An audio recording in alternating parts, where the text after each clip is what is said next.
งแล้วไปบ่ได้ฮะไปบ่ได้บ่ได้บ่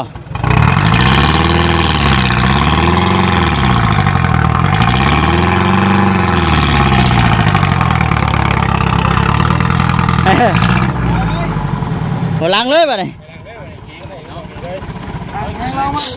ย่านได้มาทำล่าได้ยู่แล้วย่านทำล่าได้ยู่แล้วทำล่ายู่เฮ้ย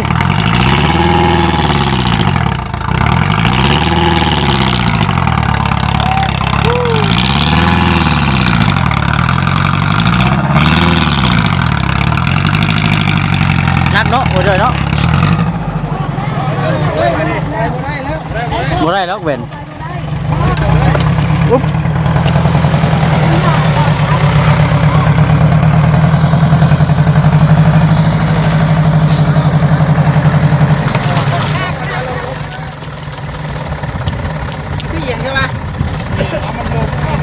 มันลูมดิ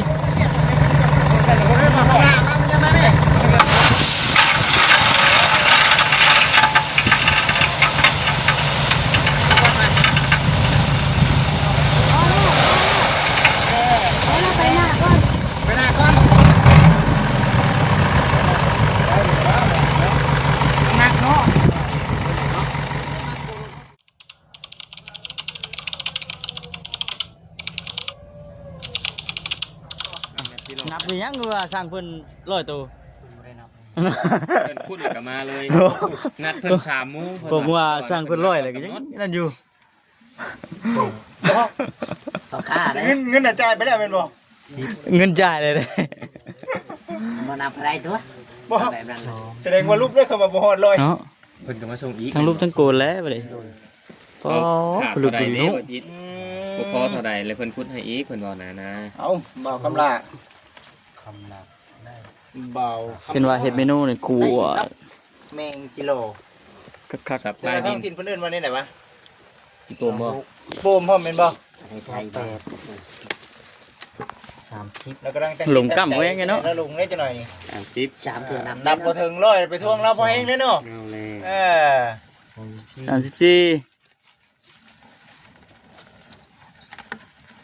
34 36 38 40 40อะไร38 40บ่นี่40กับ42บัดนี้ 42ได้แล้วพอเจิด หลงกำเลย บ่คิดไป ตัวนับคู่แล้วว่ะ 46โดยจะมองดี48ผมจำได้ดีเนาะ50 50 52 เบิ่งรถเสียนำเฮาร้อยอยู่บ่คนนี่54ผมอ่านค่อยไปเนาะ58 60 60 62 62 64 66 66 68 68 70 70 72 72 74 74 76 78 80 82 ฮอด100อยู่บ่เนาะ84 76 เพื่อสิได้ 88 90 99ครึ่ง 92 ไปก็ฮอด100 94 96 เอ็ด 98 ก็เจ้าก็สิบ่แถมให้จักดีเนาะ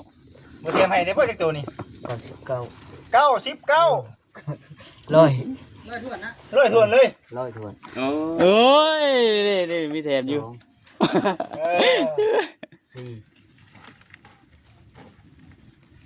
6 แล้วก็แถมอยู่ 8 10 โอ้10ตัวเลยนี่110 112 14 114 16 18 ฮอดเช้า 3 ปอแถมชาปลายตัวอีก 12 เราส่งได้เบาดิ 14 26 แถมบ่ สิบแปด มวยเพิ่นสั่ง200บ่ แม่นบ่ คือได้ยินบ่เวียงว่าสั่ง200 30 แม่นบ่ห่วย 32 แม่นบ่เอาสาม 34 36 38 40 40 42 อืม 42 44 44 46 46 48 48 50 10เด้นี่โอ้150เด้อเนาะ 59 60 160 เลย โอ้ ยังอีก 40 หมุยปีกยักษ์ตัวสุดท้าย สองอยู่นี่250 อืม อีกร้อยหนึง เอ้าสำหรับบ่ชิมกินนี่ ฮะ 260 160 อีก40แล้วอ่ะ ยัง40ดีล่ะ กิโลสั่งน้ำลาว200ปลาย แม่นบ่ โอ้ โอ้ 200เท่าไหร่ล่ะ 250 250 โอ้ ไอ้เป็นผู้ชายโพดมันออกบาดเนี้ย แถมเดียว เอา เป็นโพดเลยบ่ บ่ก็ย้ำจังขมครับ บาทเนาะเสพได้ เป็นไหนผม พอดี บ่ได้บ่ พอดีเนาะ มักไหน เอออย่าว่าเถอะ 250 โคจริงหรือไรผมพูด อย่าว่าคืองัวก้อยงัว ว่าบ่ได้ติ เราดีมากบ้องผมพูด โหลีที่ก็มักขมครับ เอ้ยบ่เบาดิ มักก้อยขมต้มแซ่บได้เหรอ เอ้ย ให้เราเติบเนาะ ได้เก็บ ไร ดู เติบไรเติบ ไปสิไปเนาะเตรียมพร้อม ใจจีรอกัน ไปอยู่พุ่นแล้วไป ผู้สร้างบ่ ไปอยู่สร้างพุ่นได้บอลมีน้ำ ที่ยังไงบัดนี้ เลยเนาะ ไหนบัตร มึงมองละ พอดีครึ่งกระทัง โอเค คักแน่ดีเนาะ เอาไปจอยจริงไหม จ้อยส่งของเอาไปเชื่อมัน ช่วงของไปเจ้ะอ่ะไปเนาะเนี่ยเรายังมาเอาเลยได้ของนะ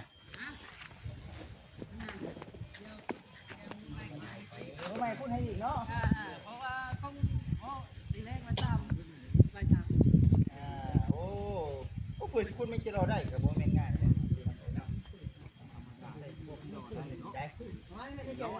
พุทธเศร้ามาโอ้ย11 โมงอันนี้กะบ่ายโมงกว่า บ่ายชองเลย ก็ได้ได้นี่ ได้แล้ว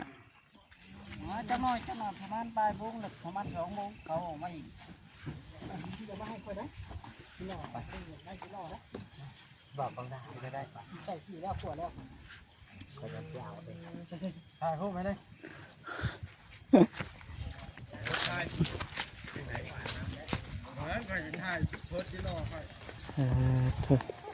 จะไม่ได้อย่างไรเขาน้ำ หืม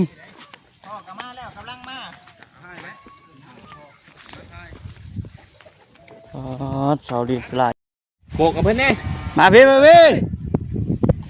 โอ้เวนรถเราเลยนะ บ่มดยังเพิ่นทองใช้นะ ทรายกับแฮพี่น้องไงเนาะต่อกันกับอันนับเป็นกิโลเมื่อกี้นี่แหละพี่น้องไงเนาะอ๋อเด้อแฮทรายเอามาอันเห็ด เพิ่นมาถอดพี่ ห้องน้ำบ้านบ่าวคำลา ไปของเรา เอาคือว่าถกดินแล้วพี่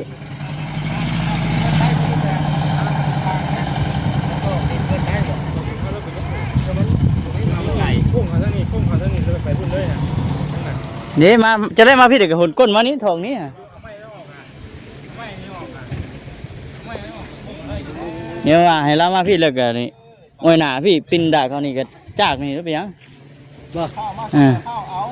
นอกพี่น้องเนาะ อ๋อบ่ครับละ เบาคำลา เอาไปหุ่นบ่ นี่เข้าก่อนเลยตายมาทั้งเข้าก่อนเลย อืมโอ้มีทั้งคอทั้งหยางความได้พี่น้อง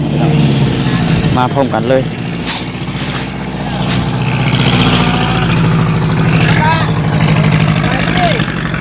ไงบ่เดี๋ยวจะมาเห็นหน้ามานี่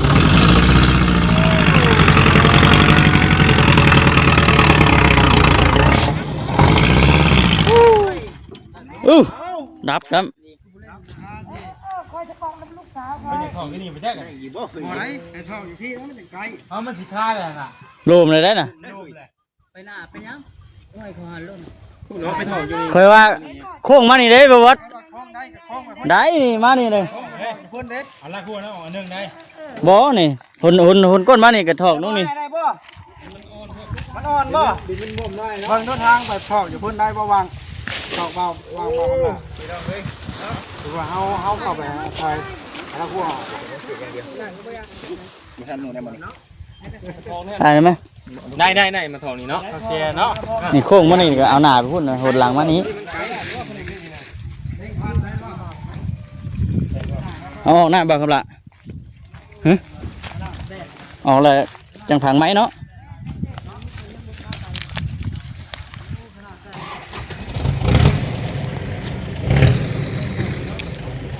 โอ้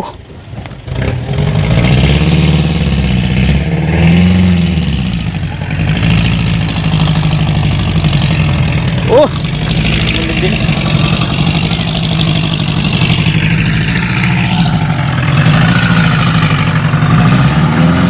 รูปนักเลยนี่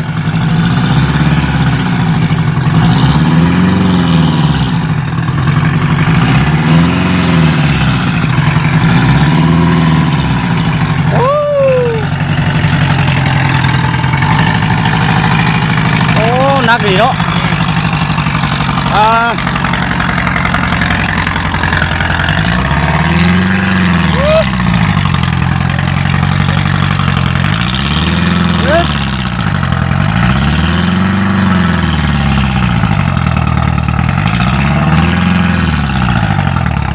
บ่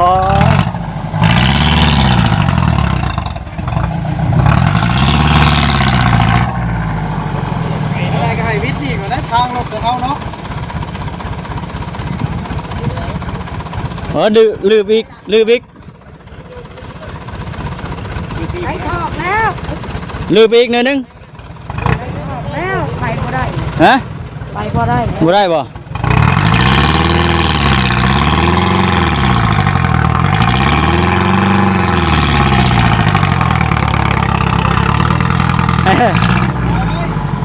หัวหลังเลยป่ะนี่ ให้เรามา แซนได้มาทำล่าได้อยู่แล้วทำล่าได้อยู่แล้วทำล่าอยู่แล้ว เฮ้ย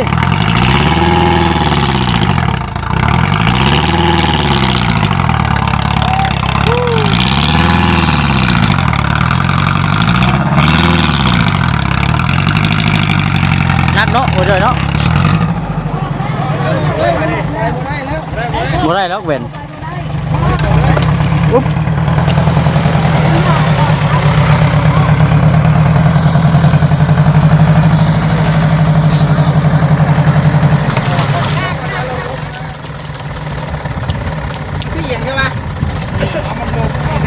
มันรวมดิ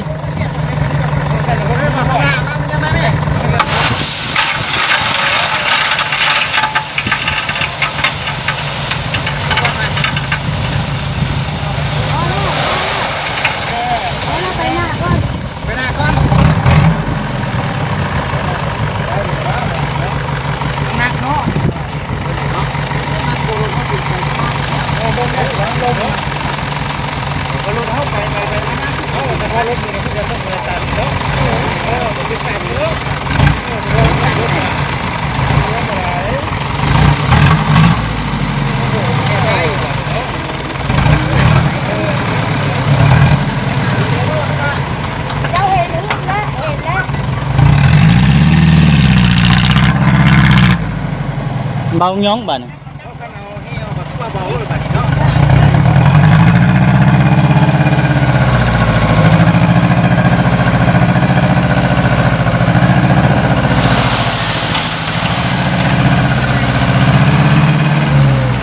bớt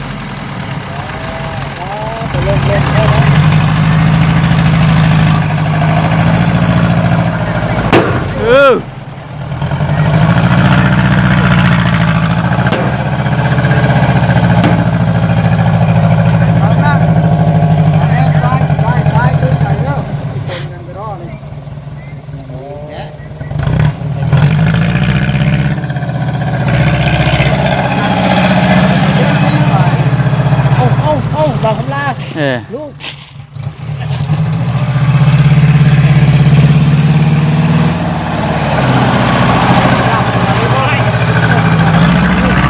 โอ้โหตัวเมียเนาะอ้าวเพิ่นบ่เอาเงินจักบ่บด ท่อได้จ้ะ มาแล้ว เอามา เลย เชื่อบ่เอาเงินนะสิเนาะ บ่ได้ให้ได้วันนี้นะมื้ออื่นมาซื้อมันบ่ได้เซ็นไปก่อนเนาะเซ็น ไปโบไปก่อนโอ้